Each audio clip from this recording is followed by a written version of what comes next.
Well, good afternoon, everybody, and thanks and welcome to the regional quarterly GDP review webinar. We've got some great speakers with us today. We've got Mairi Spowage, who's the director of the Fraser Allender Institute at the University of Strathclyde. She's also a member of the Economic Statistics Centre of Excellence's Leadership Executive Group, ESCoE, and has recently been appointed as a non-executive director at the UK Statistics Authority Board. So Mairi's a very busy person. We also have John Goff, who's the head of short-term business statistics at the Office for National Statistics, so has responsibility at the ONS for quarterly regional GDP. So those of you who haven't attended one of our webinars before, just to give you a brief idea of how it goes. Mairi will speak for around 30 to 40 minutes. John then will respond with his thoughts and comments for around 10 minutes or so. And then whatever's left, 10 to 20 minutes, we have for questions. And you'll see on the screen, just give you a heads up, you'll see the normal chat box to speak in Microsoft Teams. But next door to that, you'll see a Q&A chat. Can I ask, please, that you put your questions that you have in the Q&A pane, please, and we'll take them from there and we'll answer as many as we can. Right. I'll just introduce myself as well before we start. I'm Darren Morgan. I'm the Engagement Director at the Economic Statistics Centre of Excellence. But the main show starts now. So how about we get started? Mairi, over to you.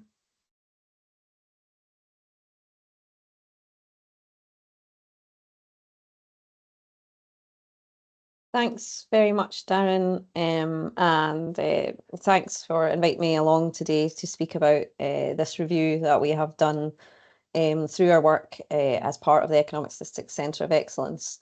Darren highlighted the recent appointment to the UK Statistics Authority Board, just to say this was all done and completed during 2024. So it was before my role as a member of the board, just to be absolutely clear about that. So this was a really interesting project to be involved with. And so what I'm going to do is just give you a bit of a flavour of the reason for the project being required, a bit about what we did and the sorts of indicators we looked at to try and be able to provide advice to ONS, and then the recommendations that we came up with. Overall, I would say that this is an easy area of estimation. I'll touch on this in the recommendation section, but there aren't perfect answers here when you're trying to estimate this sort of stuff on a regional basis in the UK. So there's not always kind of easy answers to the challenges that we are posing to the ONS, and rightly users have of the ONS when they're trying to estimate these sorts of indicators at a regional level. So as I said, this research was carried out during 2024. Much of the background analysis work was carried out by my colleague Kate Milne, who's now moved on to a new opportunity, not because of this work. I'll just say that first, John, before you respond.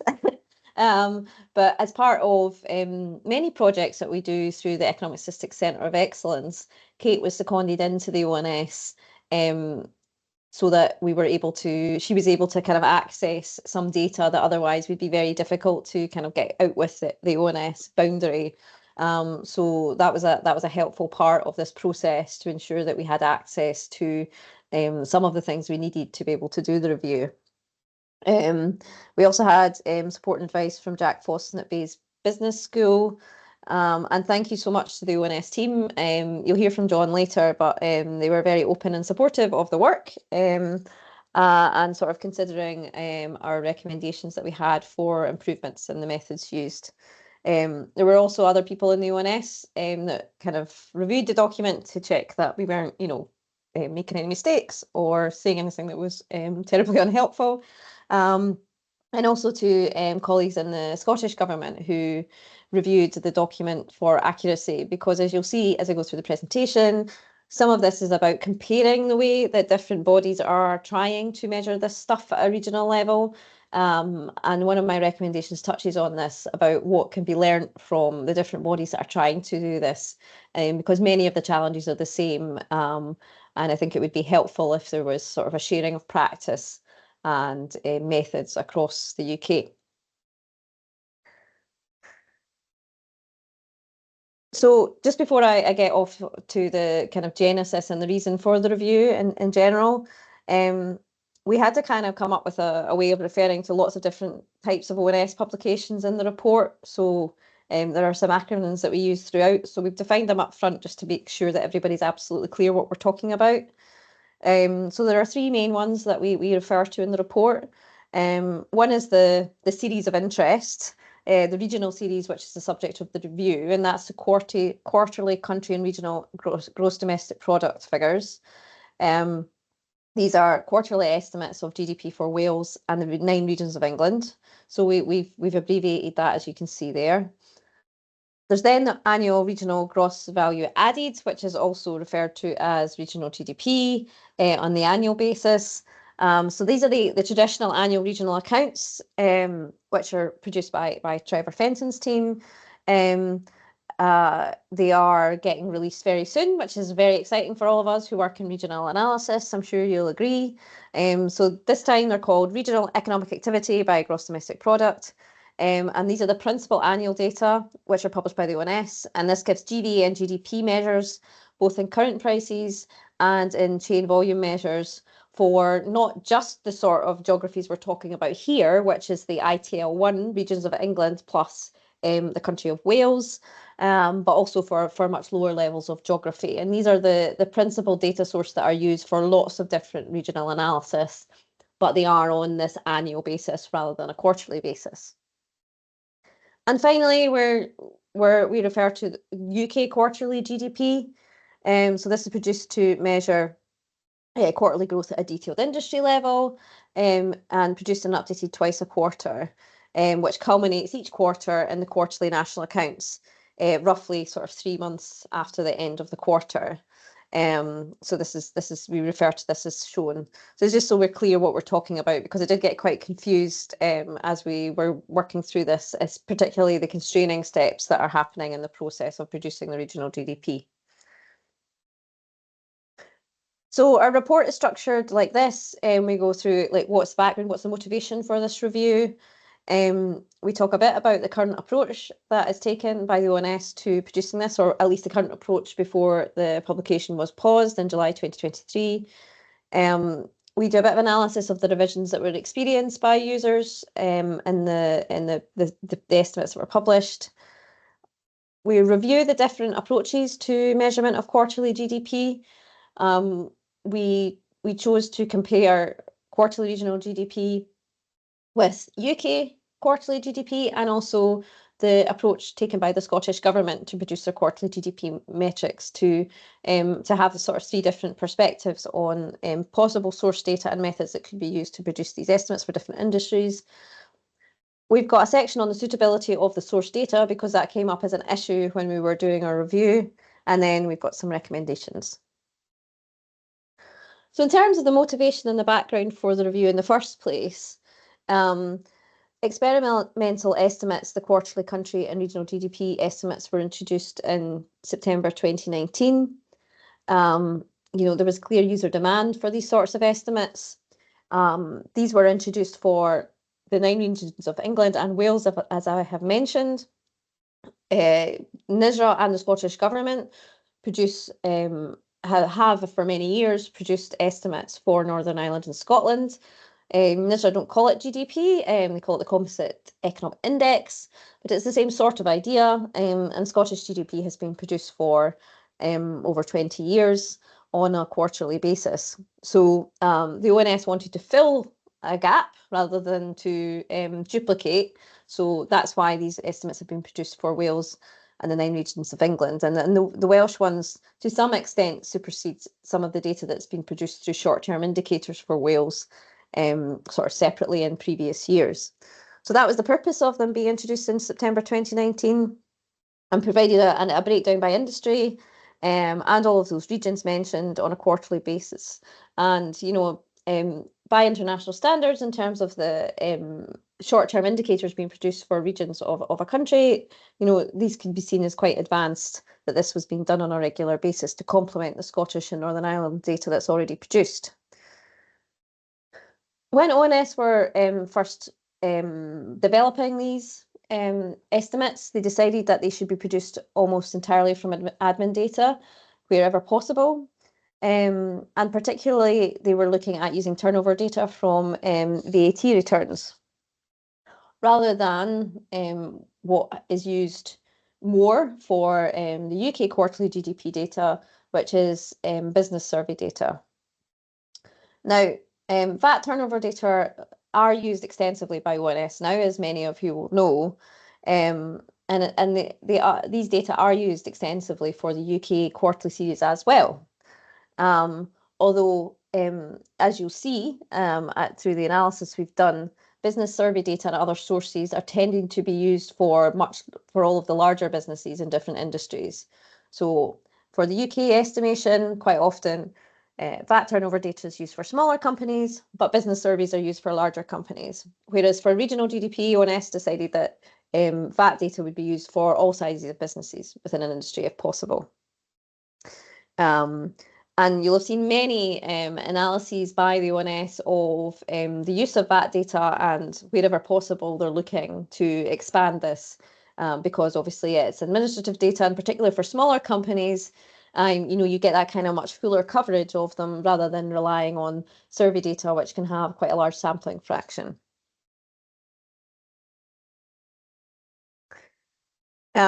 Just to make clear that this is not what this research is about, which is the separate innovative methods that have been developed by ESCoE to nowcast quarterly growth for regions. That is not the subject of this review, and is a sort of separate process and a separate set of methodology. So this is about the sort of backwards looking, more traditional estimates, statistical estimates of growth, rather than the innovative methods that are used for nowcasting, which we're not covering in this review. So some novel methods were introduced by the team to deal with the fact that it was largely administrative data sources they were using. So methods were introduced to align these estimates wherever possible with other things that were published. And in particular, the team wanted to ensure that the estimates were consistent with the annual regional data that's produced by Trevor Fenton's team, as I mentioned, and also to UK quarterly GDP.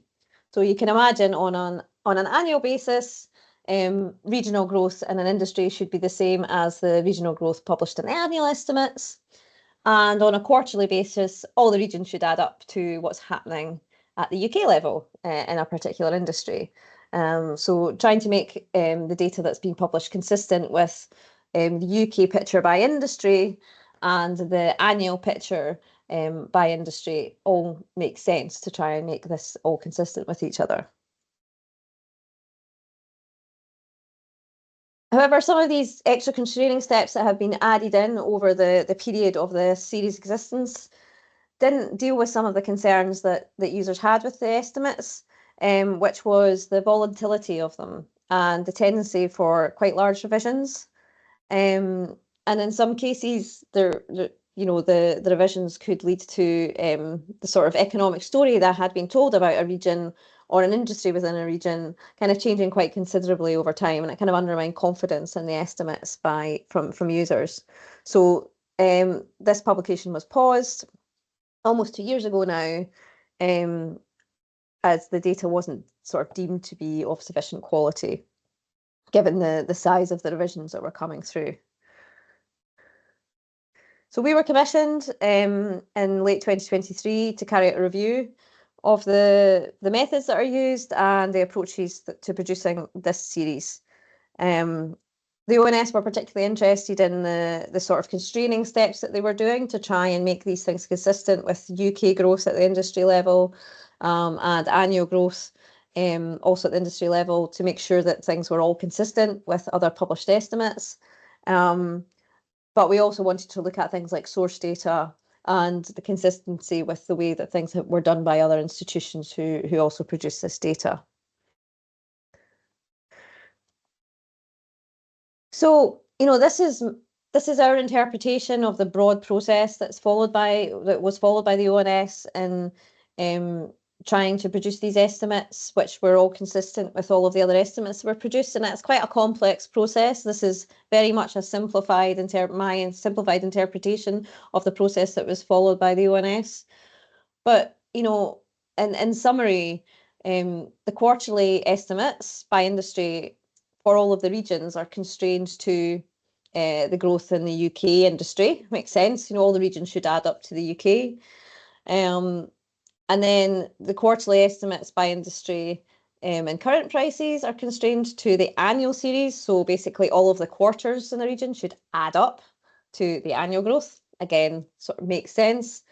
And then there's a secondary benchmark later on in the annual growth rate of the chain volume measure to make sure that the real terms growth in a region still adds up to the annual growth that we see in the annual estimates. And finally, there's a constraint in what we call the tail, so the period of time after the annual estimates exist, to make sure that post those annual estimates, the growth is consistent again with UK quarterly growth rates. And for us, when we were examining this very complicated process with a lot of constraining steps, and the ONS provided us a lot of data where these steps were sort of unpicked, so you could see the influence of each of these steps on the process. For us, this raised questions about the way the annual Blue Book revisions, which happen once a year for the national data, would be flowing through into these estimates, which could be one of the reasons for the regular revisions of the data sets, because essentially the data would be revised when the annual estimates were produced, the annual regional estimates, but we would also be seeing revisions coming through the constraint to the UK data when the Blue Book was published, before the annual regional estimates were actually revised. So this was our concern, that it was slightly putting the cart before the horse, where the quarterly regional GDP series are being revised before their annual benchmark is being revised, before the annual regional estimates have taken on the impact of these changes. And you can see in that explanation that all of this gets quite confusing, but it's said much more clearly in the report, hopefully, that we felt that this, as I say, was putting the cart before the horse and leading to revisions in the quarterly regional estimates before the annual had been revised and taken on those Blue Book changes, which was unlikely to be the most orderly way of updating historic series, and rather it would make more sense for the quarterly regional series to be revised back in time after the annual series had been updated. One of the main concerns about the data were on revisions. Now, these are the mean revisions and the mean absolute revisions, which we saw in the different regions of the data, and I'll explain these numbers in a second a bit more. Just to note, these are revisions from the published revisions triangles, so they're a little unfair, unfairly high, I suppose, because they also include the period when ONS were changing methods because they were trying to deal with the volatility in the data. So some of the revisions that users experienced during the run of this data were because ONS were trying to improve the methods to reduce volatility. In addition, the periods covered include the start of COVID, where we obviously saw lots of revisions to lots of series, including at the UK level. And the mean absolute revisions in particular are quite sensitive to whether you include that period or not. But we'll compare it to UK level revisions, which also include this period. And we also saw quite large revisions at the UK level. So it doesn't change the message of this part of the slides, which is essentially that users were experiencing quite big revisions, even if some of those revisions were due to ONS trying to improve methods so that the users were getting better estimates in the end. From a user's perspective, they still, were just experiencing quite large revisions. So just to be clear, the mean revisions, which are the grey bars here, show whether revisions are biased in a particular direction. So if you have a positive mean revision, what you'll see is that earlier releases tend to have underestimated growth. So you're tending to see upwards revisions over time. And the revisions here for each of the regions are large, relatively speaking. So, you've got 0.3, 0.4, 0.5, 0.8 even for London, compared to equivalent figures for the UK, which are 0.05%. And if you compare them to the sorts of mean revisions you see for the Scottish data even, which is obviously a smaller economy and more comparable to these regions, there's still much larger mean revisions than there. And it's quite interesting that they're all positive, and London in particular seemed to have a large mean revision where it was tending to get revised up over time. The mean absolute revisions measure average revisions in absolute terms, as would be suggested by their name. And this is looking to see if they are not biased, but if they are relatively large when you're comparing them with other data series without the opposite signs cancelling out. And so these are large and much bigger than the equivalent figure for the UK, again, of around 0.12. And just to say that if you excluded the COVID quarters, it does reduce the size of these by about 30 to 40%, the mean absolute revisions. But you can see even if they're reduced by 30 to 40%, they're still quite large compared to the sort of UK revisions that would be expected, and again are significantly larger than the revisions that are experienced by the Scottish series as well, which is more comparable to this sort of regional series. We also looked at different approaches to measurement, and one of the first things we were interested in exploring was this idea of using VAT data for all in as many industries as possible and all sizes of businesses. And as I said before, VAT is increasingly used for measurement of quarterly GDP at the UK level.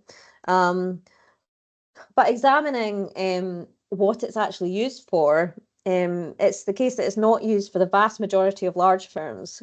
So it is used for the largest size band in construction for around a third of firms. This is by count on sector. It's not weighted by value, so it's just a simple count of the sectors that are covered by these different approaches. But for manufacturing services, which is obviously the vast majority of the economy, particularly services, VAT turnover data is not used to measure growth in the short-term basis for manufacturing and services. It's mostly the monthly business survey that continues to be used for this.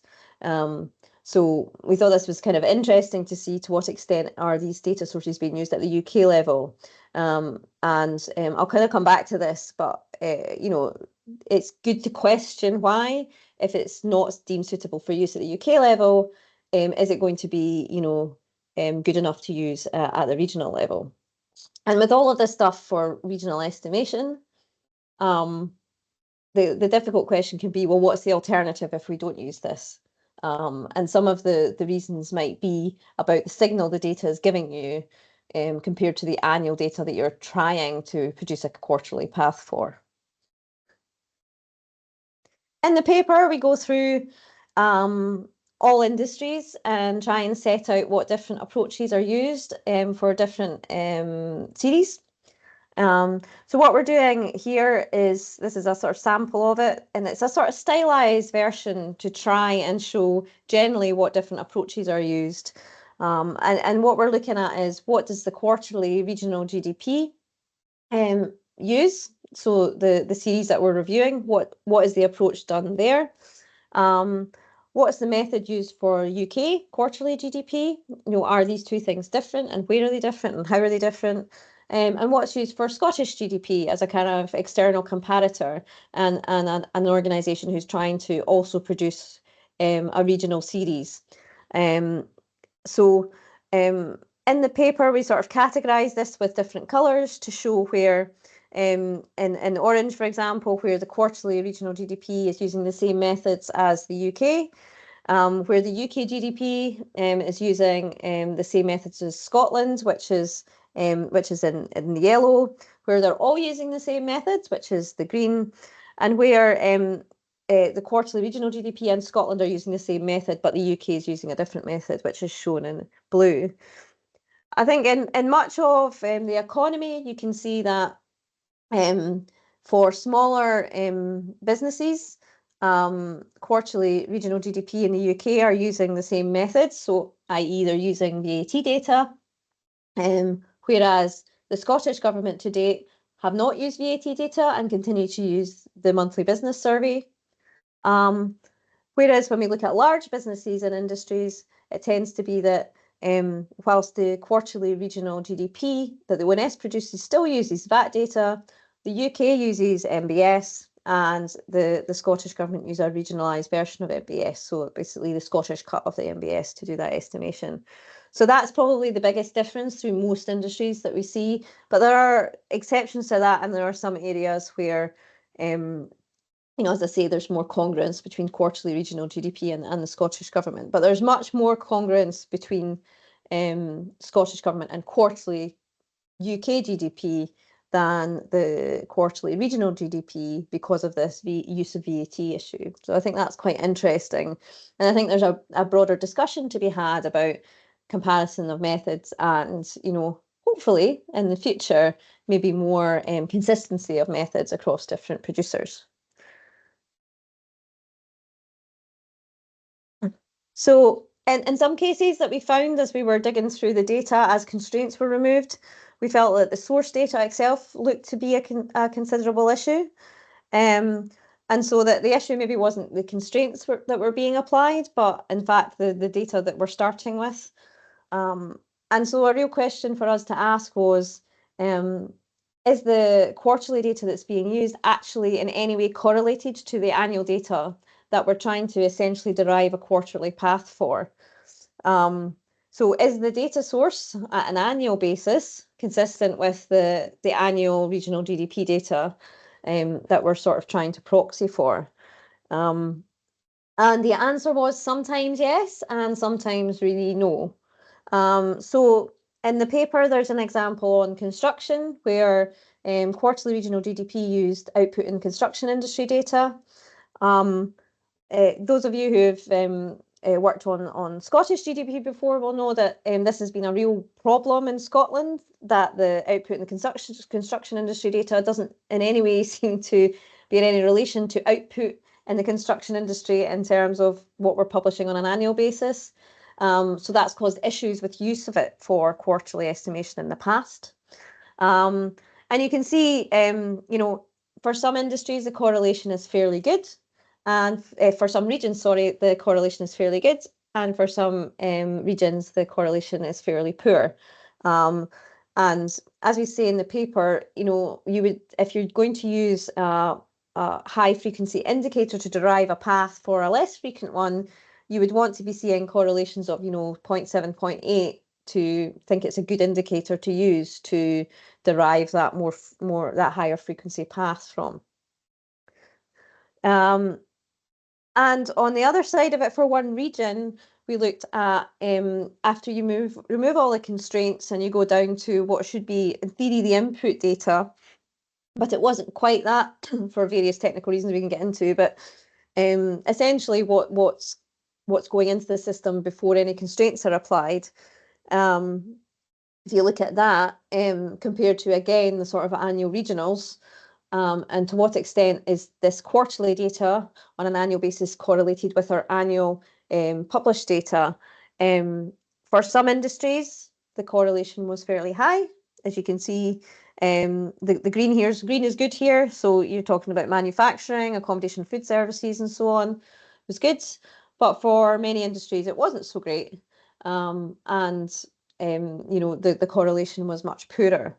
So again, some things to investigate here, we think, about the source data that's actually being used to try and derive this quarterly path for different industries at a regional level.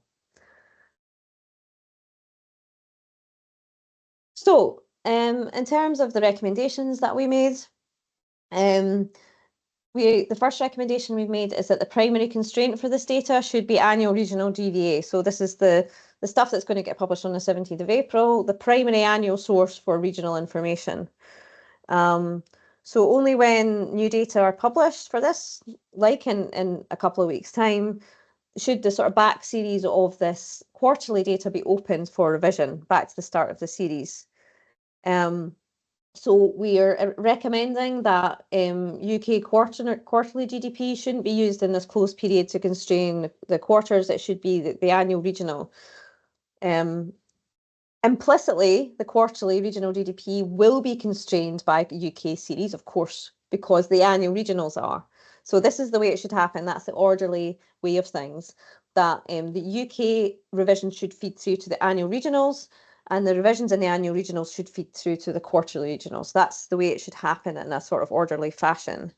And this pairs with our second recommendation about strict revisions windows for production of data like this.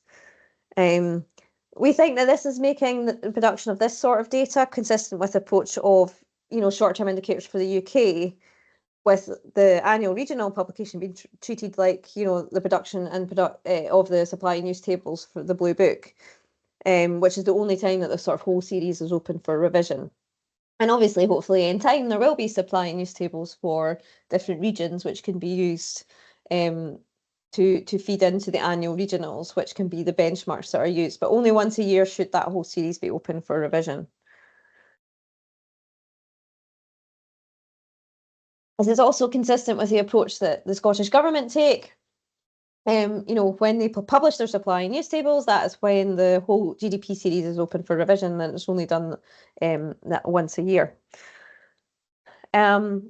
We do recommend, though, that UK quarterly GDP should be used in the tail, so the quarters for which there are no annual estimates, but it should be in line with the revisions policy that we set out in the document. So I've not reproduced that here, but it's in the document, so you can see the sort of process that we're suggesting for open and closed windows, which is as consistent as we could make it with the sort of approach that's taken at the UK level for short-term indicators. We think that the constraint of the annual regional should contain the provisional year, given it's the primary estimate of growth for each industry, until it's superseded the next year. So we think that provisional year should also be used to constrain the estimates at a quarterly basis.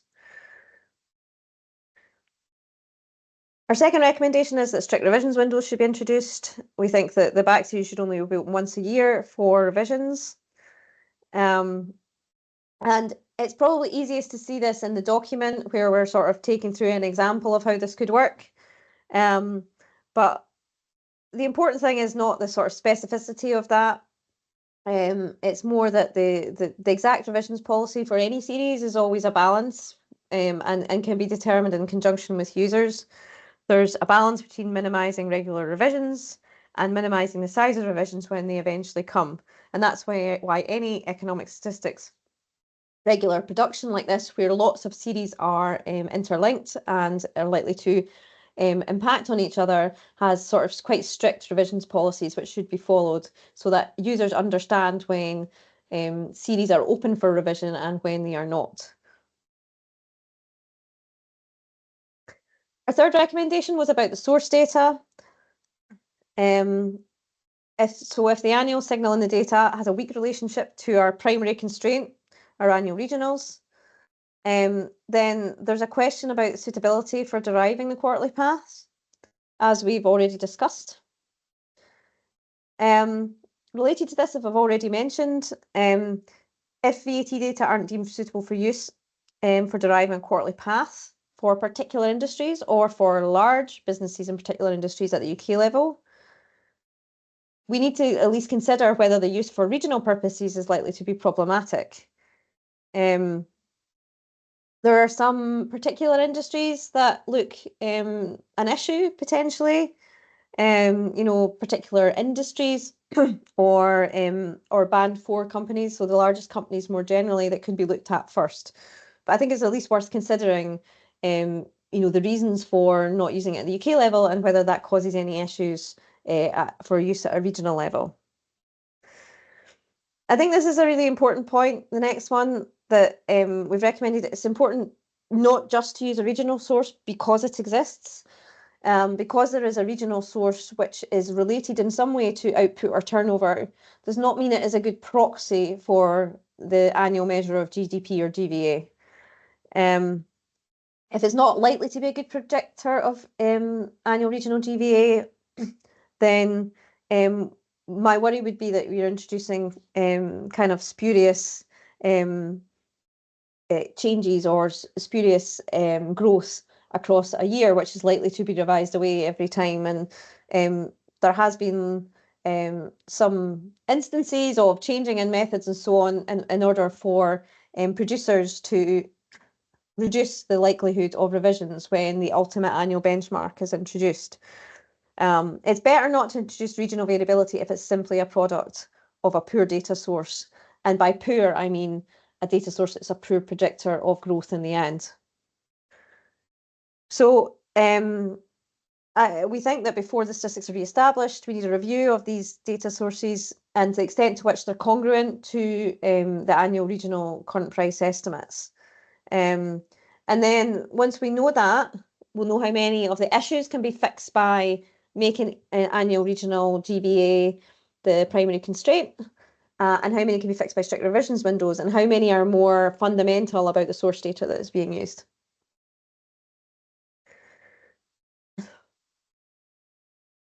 We also think there's a sort of longer term recommendation about reviewing the optimal source or method for regional estimation of this kind, industry by industry, to draw on the experience of people across the UK of producing estimates like this, and potentially and hopefully maybe looking for a consistent method, but not necessarily.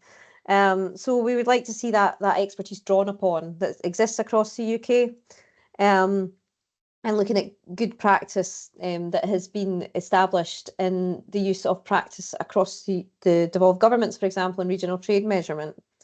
So we're suggesting that a methodology group be convened looking at analysts who produce such series, which is different from a user group because this is more about discussing methods to get the best estimates possible rather than discussing with users about the use of these methods. The group could also identify priorities for investment in source data,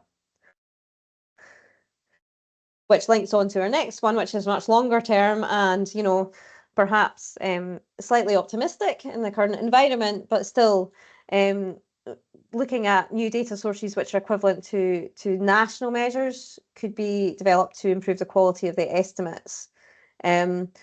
One area, for example, where there's a significant issue is construction. It is quite difficult for some regions to use the current sources to proxy for growth on a quarterly basis. So there might be potential for the development of new sources to improve estimation in the long term, particularly if this is a priority for users. So I'll leave it there, Darren, but looking forward to hearing John's response. And thank you very much, Mairi. That's, as you suggested, that's some quite complicated stuff in there, but I thought you explained it incredibly well. So thank you for doing so. But yeah, I'll get over to John. John, can I invite you in to share your thoughts on the review? Over to you. Thanks, Darren. And yeah, firstly, kind of just to kind of thank kind of Mairi and Kate as well, kind of for all the work they've undertaken to review quarterly, regional, and kind of country GDP as well. As kind of been alluded to, kind of in the presentation, this is kind of very complex method and process really, and it is important that the estimates can be used with confidence by users, so to allow comparisons with how other regions are doing, or to compare against the UK as well, is really important for that. So kind of just go back over maybe some of the history. I know Mairi touched on it kind of in presentation, but kind of when ONS first produced these experimental quarterly estimates of GDP back in September 2019, these estimates were produced, as mentioned, kind of almost entirely from administrative data. In this case, the admin source we used was VAT returns as opposed to business surveys.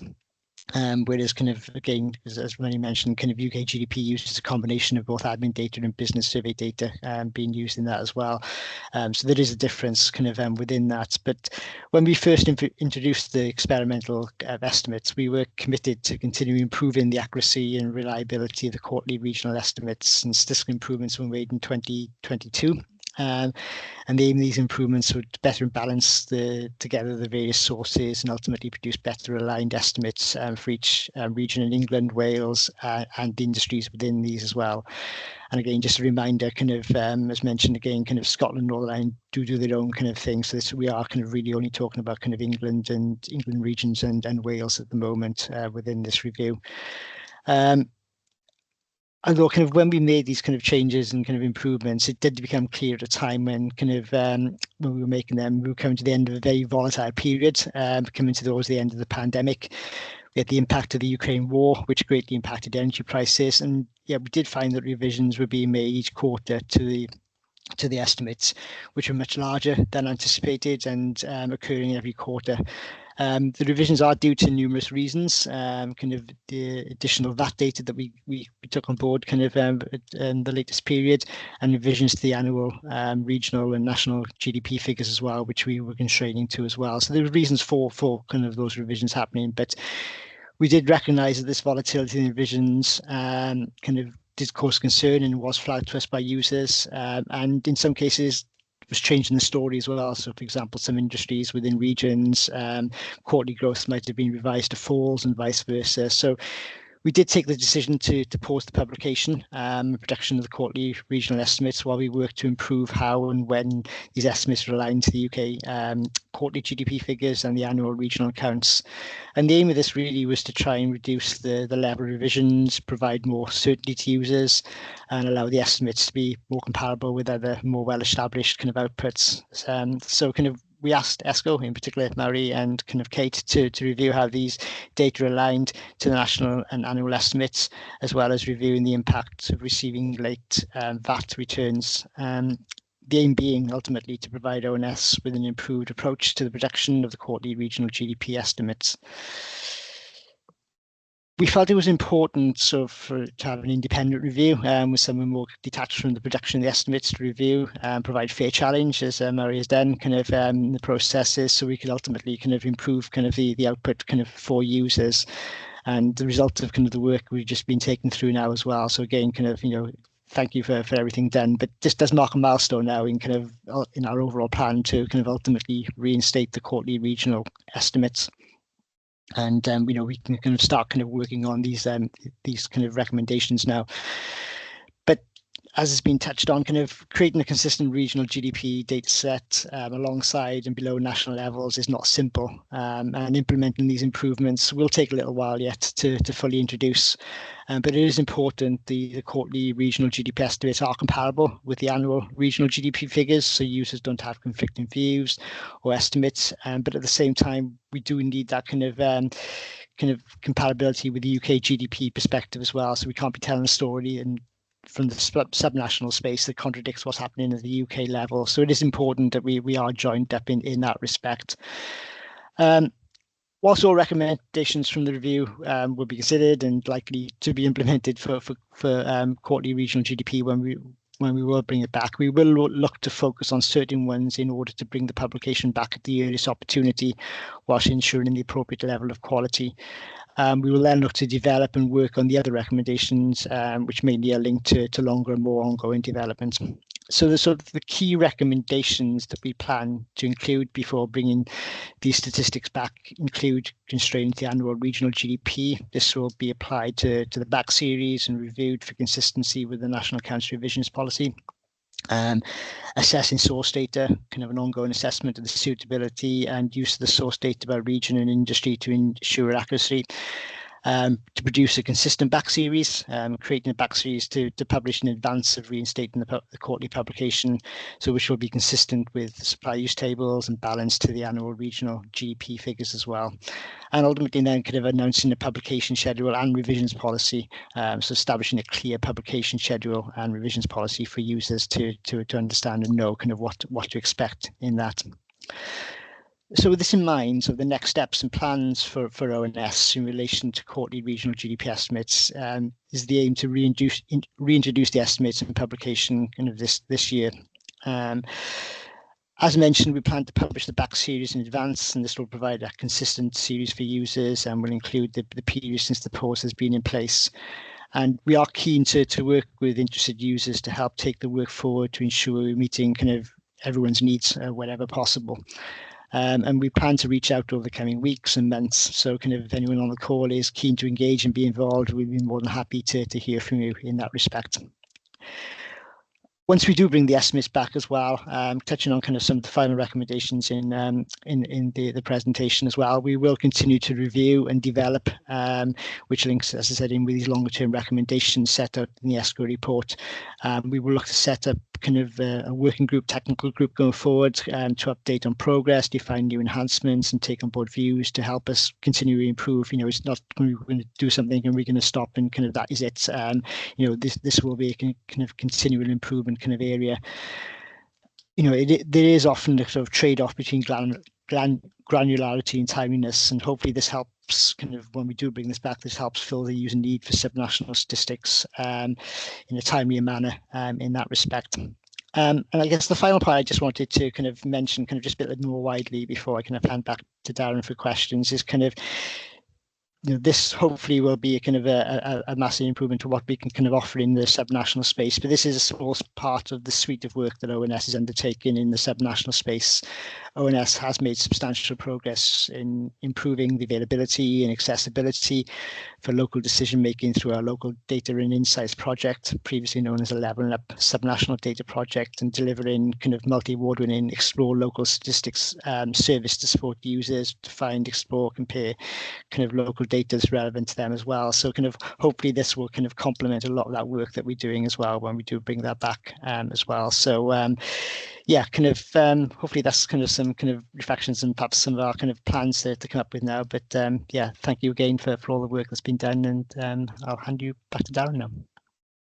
And thank you very much, John. Very nicely response. So let's go to the questions. Let's get through as many as we can. As I say, if you do have a question, please put it into the Q&A chat that you can see on the top of your screen, hopefully, on the screen that you're on. And some very helpfully, some people have already put questions in, so we can get started. And Stuart, hi Stuart, started us off. And you can see the question there. He asks, it would be helpful to understand why VAT is not used for large companies in quarterly UK GVA. If you're using VAT for large company regional GVA, are there any downsides? John, I think that's for you to begin with, perhaps, but Mairi, you might want to come in. Yep, sorry, John. Yeah, you go first, Mairi, go on. Yeah, my understanding, I mean, although there has been lots of articles written about the use of VAT data by the ONS, so there's lots to read if you want to, and John can correct me if I'm wrong, is about the complexity of the VAT groups of large companies. So the turnover that's on the VAT return, companies have the incentive to make their VAT groups as large as possible. So might include lots of different bits of a very large group, enterprise group of companies, whereas the ONS, when they're collecting business data, business survey data, will be going to reporting units, which are different bits of companies, sometimes big enterprises, which can be sort of in different industries and that sort of thing. So for very, very, very big, for the largest companies, VAT groups can be so big that for disaggregating between the bits of the company, it can be quite difficult to use that data to accurately reflect the activity of each of the units. When you compare it to what's collected through a survey, which for these large companies, all of the large companies in the UK are included in it because it's in the census band. So, you know, you can actually see whether the VAT data is likely to be a good estimator of that. Is that a fair summary, John? Or is that one of the reasons? Yeah, no, definitely. Yeah, I think kind of as well is the other element in terms of the UK kind of element as well is timeliness. We get the survey data kind of a lot kind of quicker than we get the VAT data through as well. So that's kind of helps us to produce the quarterly kind of UK figures in a more kind of timely manner in that respect. I think as well, kind of, you know, when we do collect survey information as well, just to kind of touch on this as well, it's not designed to give regional estimates of GDP as well. You know, we do collect it at that national level as well, and kind of potentially trying to break that down as well is not straightforward in that process as well. So kind of since source data is effectively a census at that level, I think kind of using it for the UK figures is really important in that respect. But yeah, absolutely kind of the other points that you made as well, totally are the reasons as well. Just to kind of, add to kind of the points that have been made earlier as well, is that, this is complex and there is no kind of right or wrong answer in this respect as well. We've got kind of a host of information in terms of surveys and VAT data as well. And what we are ultimately trying to do is kind of use the best source information that is available to us. Oh, thanks, John. Thanks, Mairi. Good start. Christian actually asked a related question, I think, that you sort of touched on a little bit just then in your responses. So obviously, when you asked, when the economic estimates from admin data vary from those from the survey data, is there any consideration given to which tell a more accurate story, even if the current process is to constrain the admin data estimates to the existing survey-based estimates? Well, give me your thoughts on that one. Yeah, just kind of starting that again, kind of as I said, the admin data does come in kind of a little bit later than the survey data. So kind of we do a lot of kind of quality assurance in terms of our kind of source data, so survey data, I should say, that comes in, and we are kind of very confident in the numbers that we do get in, and kind of quality assure and kind of use in our results. Yes, when we do have additional information, so when the VAT data comes in as well as part of kind of quarterly regional GDP and maybe other sources as well, which I can't kind of talk about so much. But yeah, we do quality assurance. We make sure the numbers are aligned wherever possible. If there are differences, we would query that. If we find it to be kind of revisions, changes needed, we will act on that front. So we do comparisons amongst the data sources where possible, but kind of, we do have to reflect as well, kind of as Mairi touched on, there might be kind of slightly different kind of reporting structures on that front. So we do need to take all those things into consideration. Yeah, and just to add, this is a slightly broader point about admin versus survey data. But the point is, I suppose, that the definition of a company and what they're putting on as turnover on the VAT return, might not be quite the same question as you're asked through the monthly or annual business survey, when you're actually being able to define the different things that make up output. So, the benefit or the advantage of a survey is you can ask, to get the correct definition of these things for the national accounts, whereas an admin data may be only a very good proxy, a very complete proxy, but not always exactly what you want. So this is some of the tension with admin sources. They can have very good coverage, but they're not always asking exactly what you want. Surveys can have partial coverage and obviously cost more money, but they might be asking exactly what you want. So that's why, the production of national accounts is likely to always be a mixture of these two things, rather than, being able ever to be completely produced by admin data. Yeah, good stuff. Thank you. Matt's next, and another good question, actually, and Adele has added to it. He asks, is turnover from VAT potentially an underestimate of GDP when some traded products are zero rated? And then Adele says, related to that, is there basically if that is true, is there any disproportion across the regions, and do we get a sense of that? So we don't know who would like to come in on that one. My understanding, and again, John, correct me if I'm wrong, is that the turnover on the VAT return isn't related to the VAT paid. It's an expression of the turnover of the company, which is why it's such a useful indicator. So, it's absolutely fair enough to think why, wouldn't that be related? But it's a way to, the VAT return captures that other indicator, which is then very useful for the production of accounts. Is that correct, John? I think that's my understanding too. Yes. Yeah. So, kind of just checking if anyone else comes in to contradict me, but I think that's absolutely right. And I think kind of just kind of reading kind of Adele's comment as well about kind of regions, about any underestimation. Is the question kind of in terms of the definitions, but also in terms of the size of the economy as well. So kind of for survey data, we use our business register as a population, and there are kind of that threshold. So businesses below a particular threshold aren't necessarily on our register in that front, but at the same time as well, kind of what we just need to be careful of is if it's below a certain threshold, we don't think it's going to have that kind of economic kind of activity impact in terms of the top level statistics as well. So yes, just Yeah. So Yeah. when ONS talk about VAT turnover data as an admin source, it's the turnover variable from the VAT return, which all companies have to put in above a certain threshold, rather than it being related in any way to the VAT they pay or the VAT that's paid on their goods. So it's probably a shorthand which causes confusion, to be fair. Yeah. No, thank you both again. Kesheb asked I think it's quite a tricky one, and be very impressed if John knows this off the top of his head. So he asked initially, what proportions of population are the samples used for estimations of regional GDP? So what proportion there? And are there any plans for a business census to find a benchmark regional GDP? And I'll take the second question as well. Can we get regional supply and use tables? And if they exist, what is the breakdown of the production sectors? So John or Mairi, do you know that off the top of your head? I don't know the proportions, the population, but yeah, as I kind of just mentioned, we use our business register as a sort of for the survey population, and kind of all our business surveys there now are kind of weighted against that business register.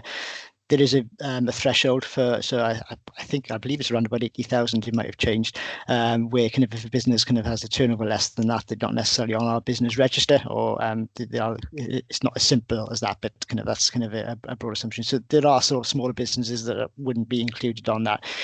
In terms of a business census, kind of I think that would be quite kind of costly on that front, and I guess that's the reason why we are kind of using kind of administrative sources to try and help alongside kind of business surveys on that front as well. But hopefully kind of using the VAT data and kind of constraining kind of to match other sources as well kind of gets us something close to that and gives us the best estimates on that. Mairi, do you want to come in on it?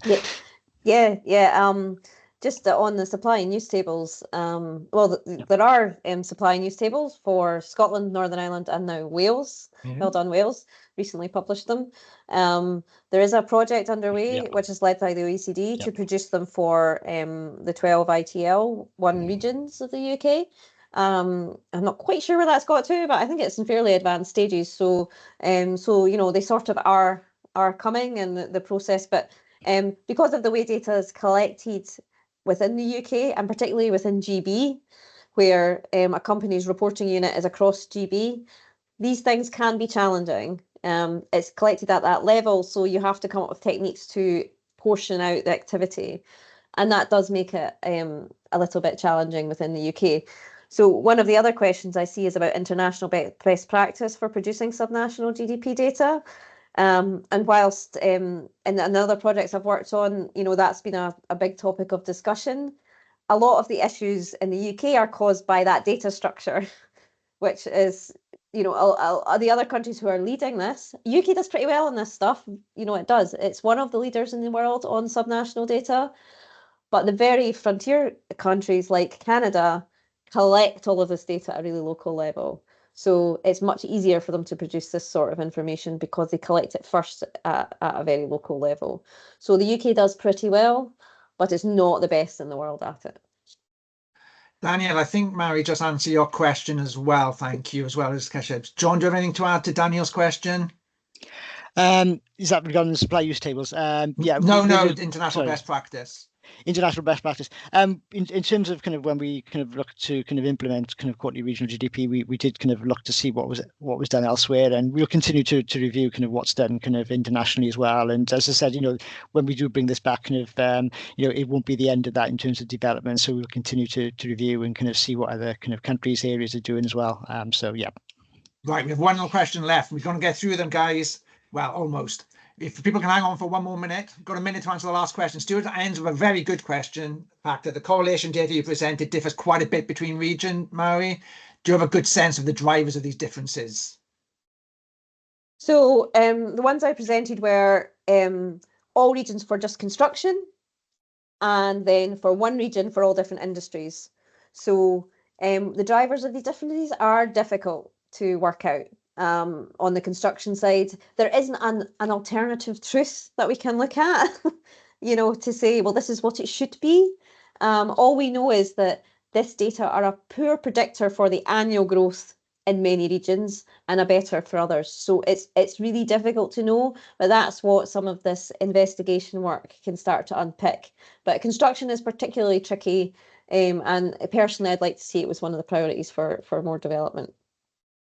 Right, perfect. Perfect. Thank you very much. Can I just say a thank you to Mairi and John for engaging so well with us this afternoon, which is brilliant. Can I also say thank you to yourselves? You've spent an hour with us on your busy lives. I'm very grateful for you doing so. And this actually brings us to an end to our winter and spring webinar series. So I would also like to say a massive, massive thank you to Sarah Woodcock, who's very quietly behind the scenes is ESCoE's events and office coordinator and makes all this happen in a very, very efficient and professional way. So thank you very much, Sarah, for doing that. For those of you who have missed any research webinars over the winter and spring, where were you? But never fear, they are on our website, on the ESCoE website. You can find videos of every single webinar we've conducted over the, like I said, the winter and spring. But this brings us, like I said, this brings us to the end of this season, which is great and a great way to end with John and Mairi.